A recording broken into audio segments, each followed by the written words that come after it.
Hi everyone, today we're going to do grammar on page 83 and 85 in module 6 in your full blast textbook.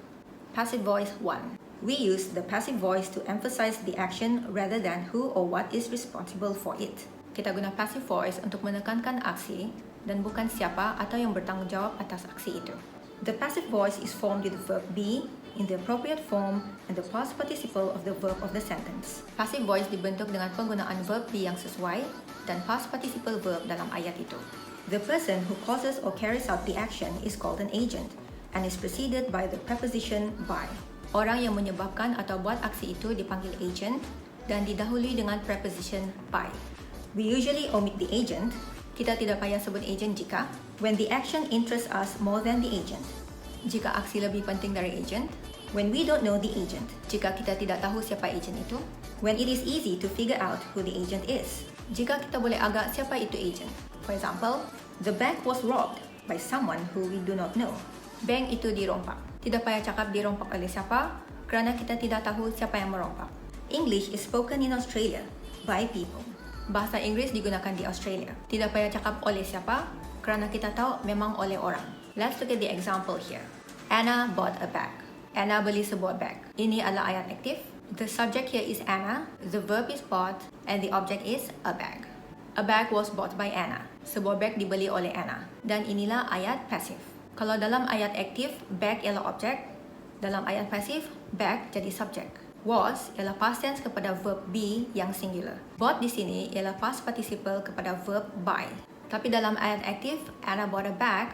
Bought ialah past tense kepada verb buy. So table ini menunjukkan macam mana rupa passive voice dalam present simple, past simple, present perfect simple, past perfect simple, future will, and modal verbs. Let's look at one more example. So the sentence here, I am called, saya dipanggil, ialah ayat passive. I is the subject, am called is the verb. Dan ayat ini tiada agent. Kalau ada agent, it will say, contoh, I am called by my mother. So my mother is the agent. Kenapa ayat I am called tiada agent? Aksi kena panggil lebih penting dari orang yang memanggil.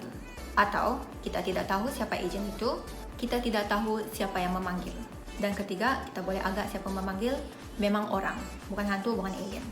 Verbs with two objects. Verb dengan dua objek.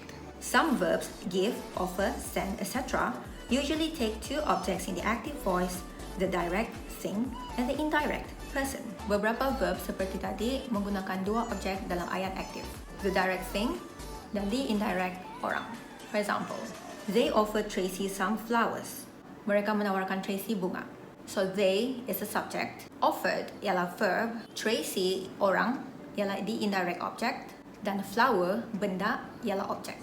Passive voice untuk ayat begini boleh dibentuk dengan dua cara. Indirect object as subject plus verb be plus past participle plus direct object. So ayat pasif untuk ayat tadi ialah Tracy was offered some flowers.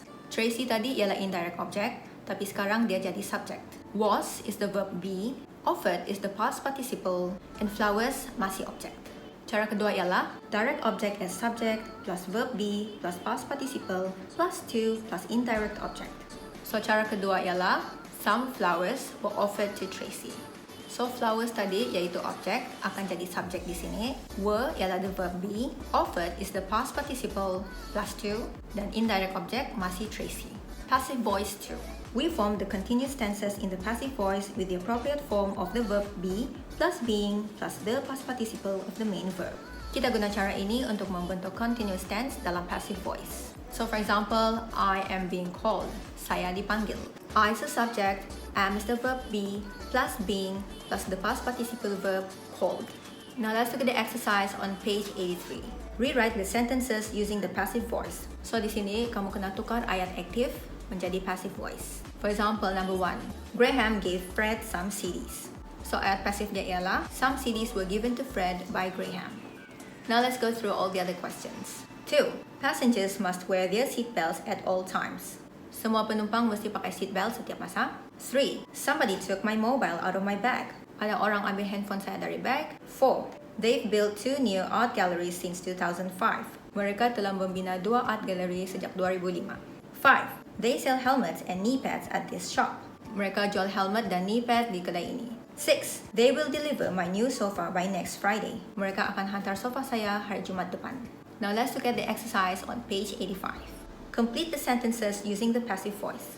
Lengkapkan ayat dengan menggunakan passive voice. 1. They are building a new shopping center in my neighborhood. 2. My school is planning a trip to Amsterdam. Sekolah saya akan ada lawatan ke Amsterdam. 3. The students are organizing a sports event. Pelajar-pelajar itu akan mengajar aktiviti sukan. 4. Two men were robbing the bank when the manager arrived. Dua orang sedang merompak bank apabila manager itu tiba.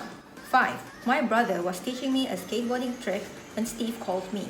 Abang saya sedang mengajar saya trik skateboard apabila Steve telefon saya. So that's all for today. Thank you for watching.